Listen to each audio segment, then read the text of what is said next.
मैं एक मामूली औरत हूँ, इतनी मामूली हूँ कि आपकी दृष्टि भी मुझ पर नहीं पड़ी, लेकिन मैं आपको देख रही हूँ। आप अपनी पत्नी के साथ डॉक्टर के यहाँ जा रहे हैं, उसकी कोख में लड़की या लड़का, ये जानने के लिए। सही मायने में आप अपनी लड़की की हत्या करना चाहते हैं, कोख में ही। आपको ये ख्याल भी नहीं आ सकता कि जिस सड़क से आप जा रहे हैं उसे मैंने ही बनाया है। मैंने यहाँ रोड़ियाँ बिछाई और फिर उन्हें दुर्मुद से कूटा था। मेरी छोटी बेटी तब यहाँ किनारे पर उगी झाड़ियों में ऊँघती रहती थी। मेरी 3 बेटियां हैं। मेरा आदमी कहता था कि अगर बेटा नहीं हुआ तो मुझे छोड़ देगा। उसने कहने के लिए मुझे छोड़ भी दिया, पर अब भी पका पकाया खाने के लिए जब तब आ जाता है। चिकनी चुपड़ी बातें भी करता है। मैं सब समझती हूँ, फिर सोचती हूँ चलो मेरी बेटियों का बाप है। कमाल है, जिन बेटियों से वो छुट्टी चाहता था उन्हीं बेटियों के नाम की थाली में उसे परोस देती हूँ। वो समझता है बेटियां बोझ हैं। मेरी तीनों बेटियां सांवली हैं, उनकी काली आंखें हैं, बड़ी बड़ी पके जामुनों जैसी, और हाथ बड़े फुर्तीले हैं, खूब काम करती हैं। मेरी ही तरह वे तरह तरह के काम कर लेती है। उनके होने से मुझे बड़ी तसल्ली है। मैं अकेली तो नहीं हूँ ना। तुम समझते हो लड़कियां बेकार होती हैं, औरतों के कामों को आप जानते ही नहीं। अरे देखो, मैंने सड़क बनाई, धान की रोपाई की, कपास चुना, कपड़े की फैक्ट्री में रीलिंग की, आलू खोदे, 3 बेटियों को जन्म दिया, पाला पोसा। क्या मैं बेकार हूँ? ये जो तुम चाय पीते हो, इसकी पत्तियां भी लड़कियां ही चुनती हैं। और क्या क्या नहीं करती। इतने धंधे औरतें करती हैं कि गिनवाने मुश्किल। और तुम्हारा ये सूट कोई 1 पौंड का होगा। 1 पौंड ऊन इतनी होती है कि दिन रात लगकर 3 दिन में उसका सूट बनता है, जिसके मुझे 12 रुपए मिलते थे। तब बच्चियां छोटी थी तो सोचती थी घर में उनके पास बैठे बैठे बुनाई कर सकती हूँ, लेकिन धंधा बड़े नुकसान का था। फिर ठेकेदार ने मीन मीक निकालनी शुरू की और मुझ पर गलत नजर डालने लगा, तो मैंने ये धंधा छोड़ दिया।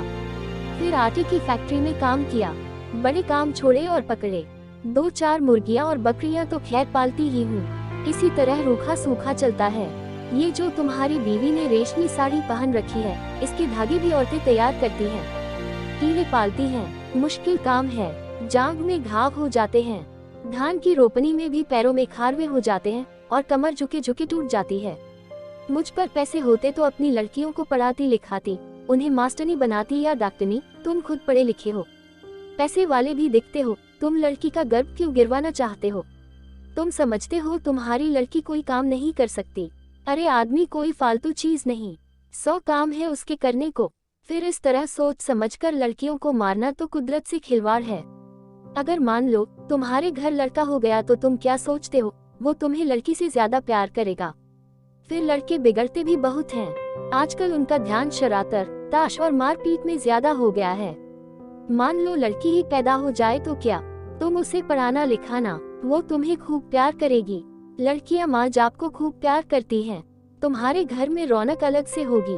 तुम सोचते हो दहेज देना पड़ेगा, तो तुम उसे खाने कमाने लायक कर देना। दहेज मांगने वाले से शादी मत करना। हो सकता है आप ही ऐसा लड़का मिल जाए जो बिना दहेज के शादी कर ले।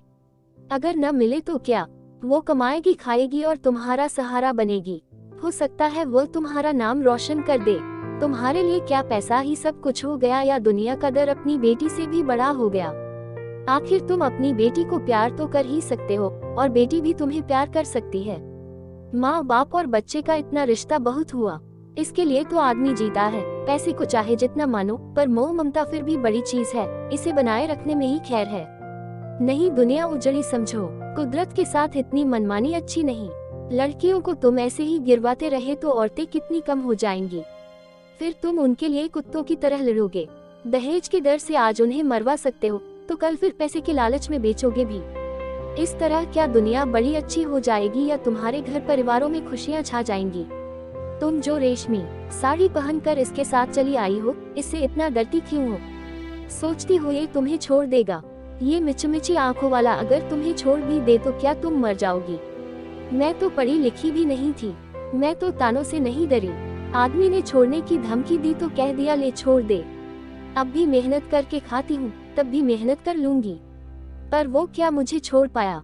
हम औरतें बड़े काम की हैं, हमें ये ऐसे ही थोड़े छोड़ सकते हैं। परिवार की जरूरत तो इन्हें भी है, नहीं तो हांफते हांफते मर जाएंगे। कोई पानी देने वाला भी नहीं मिलेगा। मैं तो कहती हूँ बेटी भी पैदा करो, दहेज भी मत दो और डरो भी मत। देखना दुनिया ऐसी ही चलेगी, इससे अच्छी चलेगी। दाप भौंस कुछ कम ही होगी। मेरी बेटी ने कढ़ाई सिलाई सीखी है, वो न होती तो फिर क्या था। मैं तो दुनिया में धंधा पीटती मर जाती। अब भी मेहनत करती हूँ पर मन में खुशी भी है। मेरी 3 लड़कियाँ खूब हुनर वाली हैं। कोयल जैसी आवाज है उनकी, सुने से थकान मिट जाती है। न करे कोई शादी, अपनी जिंदगी भार बनाएगा, और जो शादी करेगा सो भगवान होगा। चलती हूँ, ये ठेकेदार आता दिखता है, आंखों से कम सूझने लगा है। ये जो लिबर्टी सिनेमा है न, इसे गिराना है। मालिक यहाँ पूरी बाजार भर दुकानें बनवाना चाहता है। यही मलबा ढोने का काम करूंगी। काम तो ठीक है, मैंने बहुत किया है, पर इसके सामने ये डॉक्टर की दुकान है। यहाँ लड़का लड़की टेस्ट होता है बस। इसे देख देख के मन में बेचैनी बनी रहती है। घड़ी घड़ी तुम्हारे जैसों की सूरत देखनी पड़ेगी, हत्यारों की। बस कहीं और काम मिला तो ये जगह छोड़ दूंगी। देखूं तब तक तो यही काम करना पड़ेगा। मैं पढ़ी लिखी होती तो ये ही सब बातें लिख देती, फिर तो तुम भी मेरी बात किताब में पढ़ लेते। पढ़कर तुम भी कहते, शांति देवी बात तो पते की कहती है। लड़का लड़की एक समान, सबका करो बराबर का सम्मान।